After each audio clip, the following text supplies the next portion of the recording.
Hi, I am सुबा। अगर मैं आपसे कहूँ कि सिर्फ अपना खाना बदल के आपकी कोई भी बीमारी जड़ से ठीक हो सकती है, तो क्या आप मेरा विश्वास करेंगे? आपको कोई भी बीमारी क्यों ना हो, diabetes, high blood pressure, thyroid, PCOD, hair fall, जोड़ों में दर्द, माइग्रेन, सर्वाइकल, अगर आप अपनी डाइट बदल लें और उसको 100% फॉलो करें और 3 महीने बाद अपना ब्लड टेस्ट करवाएं, तो आपको वो बीमारी नहीं रहेगी। मुझे मालूम है आप मेरा भरोसा नहीं करेंगे। आप शायद सोचें, लेकिन मेरे खाने और बीमारी का क्या संबंध? बीमारी तो दवाई से ठीक होती है, खाने से थोड़ी। लेकिन आज दुनिया भर में हज़ारों लोग दवाइयाँ छोड़कर सिर्फ अपना डाइट और लाइफस्टाइल बदलकर बड़ी से बड़ी बीमारियाँ ठीक कर रहे हैं। इस वीडियो में मैं आपके साथ एक सिंपल डाइट प्लान शेयर करूँगी जो मुझे मेरे गुरु ने सिखाया। इस डाइट को फॉलो करने से मेरा पीसीओडी, थायराइड और हेयर फॉल सिर्फ 3 महीनों में बिना दवाइयों के जड़ से ख़त्म हो गया। मैंने ये डाइट अब हज़ारों लोगों के साथ शेयर करी और जो भी इसको 100% अच्छे से फॉलो करता है, उन सभी की बीमारियां ख़त्म हो रही हैं। लेकिन डाइट से भी ज़्यादा ज़रूरी है कि शरीर के अंदर जमे अनडाइजेस्टेड खाने यानी गंदगी को बाहर निकालना, क्योंकि जो शरीर अंदर से बिल्कुल साफ़ है उसमें कोई बीमारी हो ही नहीं सकती। इससे पहले वाली वीडियो में मैंने शरीर में से गंदगी निकालने का तरीका बताया था, तो प्लीज़ आप उस वीडियो को ज़रूर देखें। उसका लिंक इस YouTube वीडियो के नीचे दिए गए डिस्क्रिप्शन में मिलेगा। अब जिससे पहले मैं आपको बताऊं कि आपको ब्रेकफास्ट, लंच, डिनर में क्या खाना है, पहले आपको प्राकृतिक खाने के 4 नियम समझने होंगे। पहला, ईट लिविंग फूड, यानी ऐसा भोजन जिसमें जीवन है। देखिए, यदि आप ज़मीन में कुछ बोते हैं और रोज़ उसे पानी देते हैं, तो कुछ दिन बाद उसमें से पौधा उग जाएगा, है ना? फॉर एग्ज़ाम्पल, यदि आप दाल का बीज मिट्टी में बोते हैं, तो कुछ दिन बाद वो अंकुरित हो जाएगा और उसमें से पौधा निकल आएगा। लेकिन यदि आप कोई बिस्किट या नूडल्स बोते हैं, क्या आपको लगता है कि उसमें से कभी गेहूं का पौधा निकलेगा? नहीं, क्योंकि उस बिस्किट या नूडल्स में कोई जीवन नहीं है, उसमें प्राण नहीं है और इसीलिए वो जीवन दे भी नहीं सकता। ये निर्जीव भोजन है, डेड फूड है, और कोई निर्जीव चीज़ हमारे शरीर को जीवन कैसे दे सकती है? दूसरी तरफ फल, सब्जियां, स्प्राउट्स, अनाज, मेवे, ये सब जीवित भोजन है, यानी लिविंग फूड है, और जब ये हमारे शरीर में जाते हैं तो हमारे शरीर में भी जीवन लाते हैं, उम्र बढ़ाते हैं, बीमारियां ख़त्म करते हैं, शरीर में से गंदगी को बाहर निकालते हैं। भागवत गीता के 17वें अध्याय के 10वें श्लोक में भगवान कृष्ण कहते हैं कि जो भोजन पका हो उसे पकने के 1 पहर यानी 3 घंटों के अंदर अंदर खा लेना चाहिए। 3 घंटों के बाद वो तामसिक हो जाता है, उसमें से प्राण जाने लगता है। इसलिए योगिक संस्कृति में यदि चावल, चपाती या सब्जी 3 घंटों से अधिक रखी हो तो उसको नहीं खाते। हमारे दादी दादा और पूर्वज भी ऐसा करते थे। खाना सीधा चूल्हे से प्लेट में आता था। और आजकल क्या हो रहा है? लोग सब्जी को फ्रिज में अगले 2-2, 4-4 दिन तक रखते हैं। रोज़ उसमें से थोड़ा निकालते हैं, खाते हैं और वापस फ्रिज में स्टोर कर देते हैं।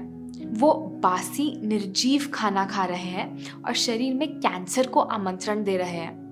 यदि कोई चीज़ आग पे पकी हो तो उसे हमें 3 घंटों के अंदर अंदर, ज़्यादा से ज़्यादा 5 घंटों के अंदर अंदर खा लेना चाहिए।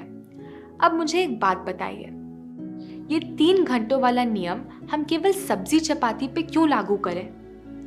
इन सब चीज़ों का क्या आप सोच भी सकते हैं कि ये चीज़ें कितने समय पहले पकाई गई होंगी? 3 घंटे छोड़ो, 3 दिन छोड़ो, ज़्यादातर चीज़ें तो 3-3 साल पहले पकाई जाती हैं और फिर पैकेट, बॉटल, कैन या डब्बे में बंद करके इन पे बहुत सारा केमिकल डाला जाता है ताकि ये दिखने या सूंघने में बासी ना लगे। ये केमिकल इन चीज़ों की शेल्फ लाइफ तो शायद बढ़ा देते हैं, लेकिन हमारी खुद के शरीर की शेल्फ लाइफ कम कर देते हैं। अगर आप गहराई में सोचें तो ये खाना तो है ही नहीं, ये प्रोडक्ट है जो किसी कंपनी ने बनाया है, जो कि किसी भी दूसरे बिजनेस की तरह प्रॉफिट करना चाहती है। ये निर्जीव है, डेड है, इसमें कोई प्राण शक्ति नहीं बची। तो पहला नियम, लिविंग फूड खाएं, यानी वो भोजन जिसमें जीवन हो। कुछ भी बॉटल बंद, पैकेट बंद या डब्बा बंद ना खाएं। ऐसी कोई भी चीज़ ना खाएं जो इंसानों द्वारा फैक्ट्री में बनाई गई हो। ऐसा खाएं जो सीधा माँ प्रकृति से आता हो। फल, सब्जियां, स्प्राउट्स, अनाज, मेवे, और फिर माँ प्रकृति खुद आपका ध्यान रखेंगी। बिस्किट की बजाय नारियल की गिरी के टुकड़े खाएं। सोडा कैन खोलने की बजाय नारियल पानी खोलें। ये नमकीन और स्नैक्स की बजाय ताज़े प्लेट भर फल और सैलेड खाएं। दूसरा, ईट होलसम फूड, मतलब ऐसा खाना जिसमें पूर्णता हो। माँ प्रकृति को सब पता है, वो गलती नहीं करती। कोई कारण है कि वो हमें पेड़ों पे खजूर देती है, चीनी नहीं। कोई कारण है कि वो हमें नारियल देती है, नारियल का तेल नहीं। आलू देती है, आलू के चिप्स नहीं।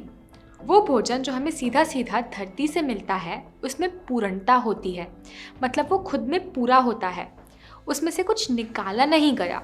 माँ प्रकृति ने हर खाने को बनाने से पहले बहुत प्लानिंग करी है। उन्होंने हर भोजन में प्रोटीन, फैट्स, विटामिन्स एक पर्टिकुलर रेशियो में दिए हैं ताकि हम इंसान उसको आसानी से पचा पाएं। यदि हम उसमें से सिर्फ फैट्स निचोड़ के खाते हैं या उसकी बाहरी परत निकाल देते हैं तो हम इसको माँ प्रकृति के ओरिजिनल डिज़ाइन से पूरी तरह बदल रहे हैं। इसीलिए सफ़ेद चावल की जगह ब्राउन चावल खाएं। ब्राउन चावल होलसम होते हैं, उसमें पूर्णता होती है। यदि हम उस पर लगी ब्रांड निकाल देते हैं तो वो सफ़ेद चावल बन जाते हैं। उस चावल को डाइजेस्ट करने का मैकेनिज्म तो ब्रांड में रह जाता है, जिसको हम निकाल के फेंक देते हैं। सफ़ेद चावल खाना ऐसा है जैसे आम की गुठली खा ली और आम बाहर छोड़ दिया। चीनी के बजाय खजूर या गुड़ खाएं। खजूर और गुड़ में पूर्णता होती है। चीनी खंडित यानी फ्रैगमेंटेड है। किसी चीज़ की तेल की जगह उसे साबुत खाएं। नारियल तेल की बजाय अपने खाने में कच्चे नारियल की गिरी घिस के डालें। यदि गेहूं खाना है तो हमेशा चोकर के साथ खाएं। रोटी बनाने से पहले छान कर गेहूं को चोकर से अलग ना करें। अपना आटा खुद पिसवाएं। तीसरा, ईट प्लांट बेस्ड फूड, यानी शुद्ध शाकाहारी भोजन खाएं। यानी ऐसा भोजन जो पेड़ पौधों से आता है, ना कि पशुओं से।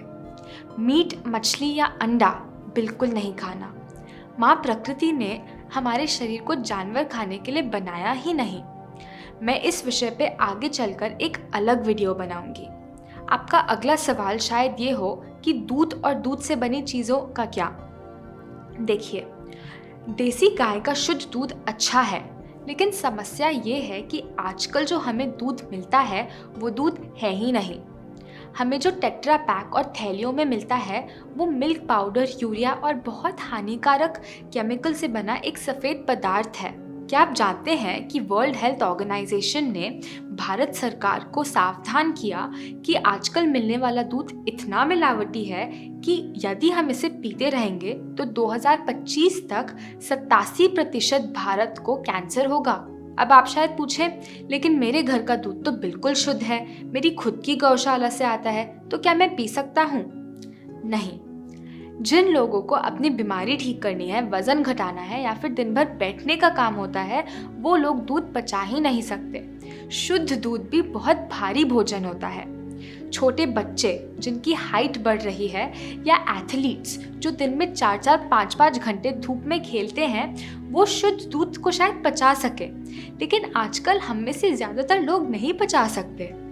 दूध नहीं तो दूध से बनी कोई चीज़ भी नहीं लेनी। पनीर, घी, बटर अभी नहीं पचेगा। अब आप चिंता ना करें, दूध का एक आसान रिप्लेसमेंट है जो आपको वो सारा कैल्शियम, प्रोटीन, न्यूट्रिएंट्स, विटामिन्स दे सकता है जो आपको गाय के दूध से मिलना था। अंतर बस इतना है कि आपका शरीर इसे पचा सकता है। आप जानते हैं वो क्या है? नारियल का दूध। नारियल धरती पर सबसे अच्छे भोजनों में से एक है। इसे हमारे पूर्वज श्रीफल कहते थे। भारत में हर जन्म, हर शादी, हर उत्सव की शुरुआत नारियल तोड़ने से होती है, क्योंकि हमारे पूर्वजों को पता था कि अगर वो हमें कहें कि नारियल खाओ क्योंकि सेहत के लिए बहुत अच्छा है, तो शायद कोई ना खाए। लेकिन इसे हमारे रीति रिवाज में शामिल करने के बहाने ये नारियल किसी ना किसी तरह भारत के घर घर में पहुंच जाएगा। आप हमेशा नारियल का दूध खुद बनवाएं। पैकेट वाला नारियल का दूध नहीं पीना। बनाने की विधि नीचे दिए गए YouTube डिस्क्रिप्शन में मिल जाएगी। चौथा, ईट वाटर रिच फूड, यानी ऐसा भोजन जो रस से भरा हो। 2 तरह के भोजन होते हैं, वाटर रिच यानी ऐसा भोजन जिसमें पानी भरपूर मात्रा में हो, और दूसरा वाटर पुअर जिसमें कोई पानी नहीं है। वाटर रिच में आते हैं फल जैसे कि तरबूज, पपीता, ग्रेप्स, संतरा, टमाटर, खीरा, पत्तेदार सब्जियां, लौकी। वाटर पुअर में आते हैं सभी तरह के अनाज, चावल, गेहूं, चपाती, दाल, सूखे मेवे जैसे बादाम, अखरोट, और स्टार्च वाली सब्जियां जैसे आलू, अरबी। देखिए, यदि आप उसे जूसर में डालें और बहुत सारा जूस निकले तो आप समझ जाना वो वाटर रिच है। क्या आप कभी रोटी या चावल का जूस बनाते हैं? नहीं, क्योंकि आपको पता है कि उसमें रस है ही नहीं। अब आपका शरीर 70% पानी है और 30% सॉलिड जैसे हड्डी, मसल और मांस। तो स्वाभाविक है आपकी डाइट 70% वाटर रिच फूड्स की होनी चाहिए जैसे जूस, फल, सब्जियां, और 30% वाटर पुअर फूड्स की जैसे अनाज और सूखे मेवे। लेकिन हम में से ज़्यादातर लोग इसका बिल्कुल उल्टा खाते हैं। हम अनाज दिन में 3 बार खाते हैं जो पूरी तरह पचता नहीं, और इसलिए हमें इतने सारे रोग हो रहे हैं। तो संक्षेप में, नंबर 1, ईट लिविंग फूड यानी ऐसा भोजन जिसमें जीवन हो, जो सीधा खेत से आपकी किचन में आता है, किसी फैक्ट्री से नहीं आता। नंबर 2, ईट होलसम फूड यानी ऐसा भोजन जिसमें पूर्णता हो, सफ़ेद चावल की जगह ब्राउन चावल, चीनी की जगह गुड़ या खजूर, तेल की जगह नारियल की गिरी। Number 3, eat plant based food यानी शुद्ध शाकाहारी भोजन। आपका भोजन पेड़ पौधों से आना चाहिए, पशुओं से नहीं। मीट, मछली या अंडा बिल्कुल ना खाएं। गाय के दूध की बजाय नारियल का दूध इस्तेमाल करें। चौथा, ईट वाटर रिच फूड यानी ऐसा भोजन जो रस से भरा हो। तो अब चलिए डाइट प्लान की बात करते हैं। हम दिन में 5 मेन मील सजेस्ट करते हैं।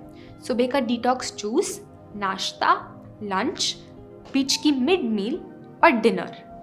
मैं आपको इस वीडियो में जो टाइमिंग दूंगी वो ज़्यादातर लोगों को सूट करता है। आप उसको अपने रूटीन के हिसाब से एडजस्ट कर सकते हैं, कोई प्रॉब्लम नहीं।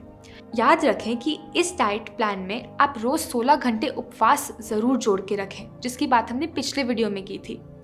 मतलब अगर आप डिनर रात को 7 बजे लेते हैं तो अगले दिन सुबह 11 बजे तक कुछ सॉलिड भोजन नहीं खाना।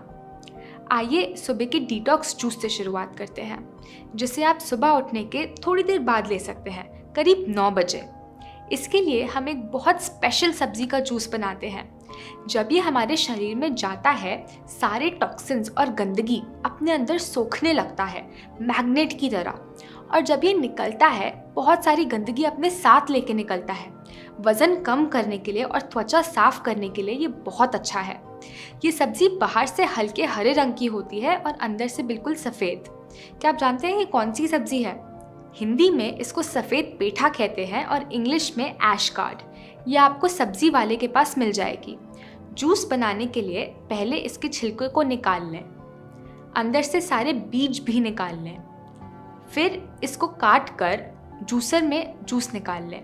जूसर ना हो तो इसको मिक्सी में भी बनाकर छानकर पी लें। रोज़ सुबह 1 ग्लास करीब 300 ml पेठे का जूस पिएं। इसमें कोई नमक, नींबू, मिर्च मसाला नहीं डालना। चिंता ना करें, ये कड़वा नहीं होता। आप चाहें तो इसको आधा नारियल पानी के साथ मिक्स करके भी ले सकते हैं। अगर सफ़ेद पेठा ना मिले तो 1 ग्लास नारियल पानी का पी लें। अगर नारियल पानी भी ना मिले तो आप 1 ग्लास किसी भी सब्ज़ी का जूस ले लें, जैसे घिया, खीरा या सेलरी का जूस ले सकते हैं। फिर जूस पीने के लगभग 2 घंटे तक कुछ ना खाएं, क्योंकि पेठे का जूस शरीर में सफाई का काम कर रहा है। कुछ खाएंगे तो सफाई रुक जाएगी। लगभग 11 बजे नाश्ते में आप एक बड़ी प्लेट मौसम का कोई भी फल ले सकते हैं, जैसे कि तरबूज, पपीता, संतरा, ग्रेप्स, सेब, नाशपाती। ऐसे फल खाएं जिसमें पानी ज़्यादा हो, इसीलिए केला नहीं खाना। सबसे अच्छा तो है कि आप एक बार में एक ही फल खाएं, लेकिन उससे संतुष्टि ना मिले तो 2 या 3 फल भी खा सकते हैं। हमेशा वो फल खाएं जो आपके देश में उगते हैं और मौसम के हैं। Always eat seasonal and regional. Seasonal फल हमेशा सस्ते भी होंगे। आप चाहें तो इसके ऊपर नारियल की गिरी घिस के डाल सकते हैं। फिर लगभग 2 बजे लंच में आप अनाज ले लें, चपाती और सब्ज़ी। हम एक खास तरह की चपाती बताते हैं जिसे डाइजेस्ट करना, पचाना आसान होता है। ये पूरी तरह गेहूं की जगह आधी गेहूं और आधी सब्जी से बनती है। आप किसी भी सब्जी की चपाती बना सकते हैं, खीरे की चपाती, चुकंदर की चपाती, पालक चपाती, घिया चपाती, गाजर चपाती। इस तरह यदि आप 2 चपाती भी खाते हैं तो आपके पेट में अनाज सिर्फ 1 चपाती का जाता है। लेकिन इसका मतलब ये नहीं कि आप डबल चपाती खाने लग जाओ। उतनी ही चपाती खाएं जितना आप पहले खाते थे। मैं ये चपाती बनाने की पूरी विधि समझाने के लिए एक अलग वीडियो बनाई है। आपको इस YouTube वीडियो के नीचे दिए गए डिस्क्रिप्शन में चपाती वीडियो का लिंक मिल जाएगा। चपाती के साथ आती है सब्जी। अब जो हम सब्जी रेकमेंड करते हैं वो भी थोड़ी अलग है। तेल की बजाय हम इसमें नारियल घिस के डालते हैं और मिर्च मसालों की बजाय हम इसमें ताज़े हर्ब्स डालते हैं। इस तरीके से बनाई गई सब्जी सात्विक सब्जी होती है और बहुत जल्दी पच जाती है। इस सब्जी को बनाने की विधि भी इस वीडियो के नीचे दिए गए डिस्क्रिप्शन में मिल जाएगी। यदि आप 1 चपाती खाते हैं तो 2 कटोरी सब्जी खाएं। यदि आप 2 चपाती खाते हैं तो 4 कटोरी सब्जी खाएं। मतलब सब्जी ज़्यादा खानी है और अनाज कम। जब आप सिर्फ अनाज खाते हो बिना सब्जी के तो उसको पचाना मुश्किल होता है, लेकिन जब आप अनाज को सब्जी के साथ मिला के खाते हो तो उसको पचाना आसान हो जाता है। हफ्ते में 1 या 2 बार आप रोटी की जगह चाहें तो ब्राउन राइस भी ले सकते हैं। दाल रोटी की जगह सब्जी रोटी खाएं। दाल चावल की जगह सब्जी चावल खाएं। राजमा, चना, छोला बिल्कुल नहीं खाना, कम से कम तब तक जब तक आप पूरी तरह ठीक नहीं हो जाते। देखिए, ऐसा नहीं है कि दाल गलत है या राजमा गलत है। बात यह है कि हमारा ये मॉडर्न लाइफस्टाइल जिसमें हम दिन के 8 घंटे कंप्यूटर या मोबाइल फ़ोन पे बैठे रहते हैं और दिन में 1 घंटे से ज़्यादा एक्सरसाइज नहीं करते, ऐसे में उसको पचाना मुश्किल होता है। हमारे पूर्वज उसको आसानी से पचा पाते थे क्योंकि वो दिन के 6-8 घंटे धूप में मेहनत का काम करते थे। समस्या ये है कि हम लाइफस्टाइल तो आज का जी रहे हैं, लेकिन डाइट अपने पूर्वजों की खा रहे हैं और इसलिए बीमार पड़ रहे हैं। अब लंच और डिनर के बीच आपको शायद मिड मील लेने का मन करे।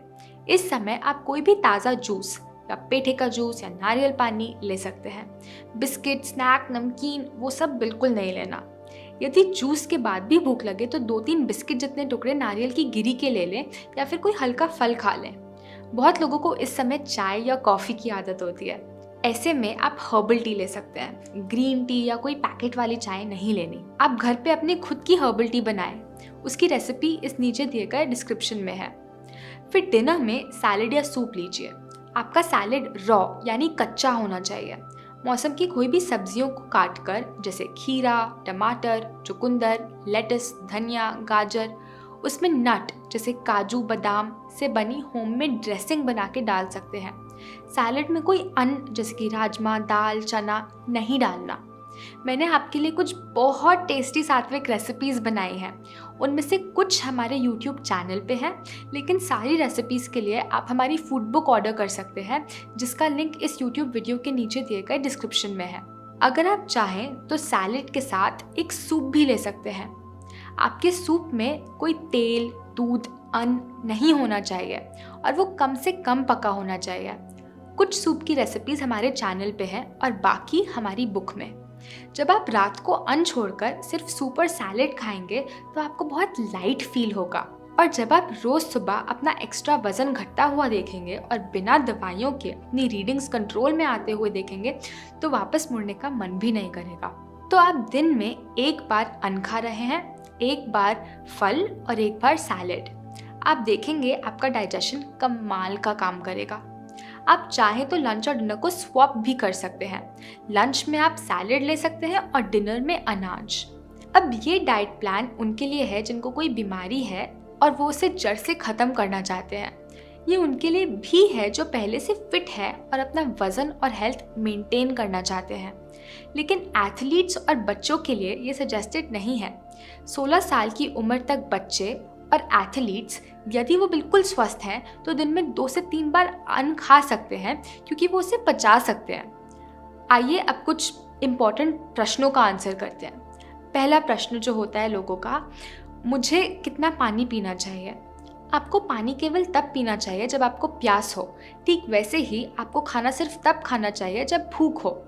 ज़बरदस्ती हर रोज़ 8-9 ग्लास पानी पीने की कोई ज़रूरत नहीं। एक्सेस में पानी पीना आपकी किडनीज पे बेवजह प्रेशर डालता है। एक्सेस पानी ना पीकर आप ऐसा खाना खाएं जिसमें पानी भरपूर मात्रा में हो, वाटर रिच फूड। अगला प्रश्न, मुझे ये कब तक फॉलो करना है? इसको तब तक फॉलो करें जब तक आपको स्वस्थ और फिट रहना है और जब तक आपको शरीर में बीमारी नहीं चाहिए। जो मैंने आपको यहाँ दिया वो कोई डाइट प्लान या वज़न कम करने की तरकीब नहीं है। ये एक लाइफस्टाइल है जो आपको माँ प्रकृति और उनके खाने से वापस जोड़ता है। हमारे ये शरीर माँ प्रकृति का एक बहुत कीमती गिफ्ट है और दिन ब दिन, हफ्ते दर हफ्ता, साल दर साल समय गुजरे जा रहा है। रोज़ सुबह हम उठते हैं, खुद को शीशे में देखते हैं और सोचते हैं काश मुझे अपने दिन की शुरुआत ये दवाइयाँ लेकर ना करनी पड़ती, काश मेरा ये सारा एक्स्ट्रा वेट ना होता। मैं चाहती हूँ कि ज़िंदगी भर आप ऐसे इच्छा ना करते रहें। मैं चाहती हूँ कि आप महसूस करें कि कैसा लगता है आपके शरीर का हर अंग जब बिल्कुल अच्छे से काम कर रहा होता है, जब आपके शरीर में कोई बीमारी या बीमारी का बीज नहीं होता। मेरा यहाँ होने का सिर्फ एक मकसद है, आपको वापस माँ प्रकृति, मदर नेचर से जोड़ना। अभी के लिए इतना ही, हम वापस फिर मिलेंगे।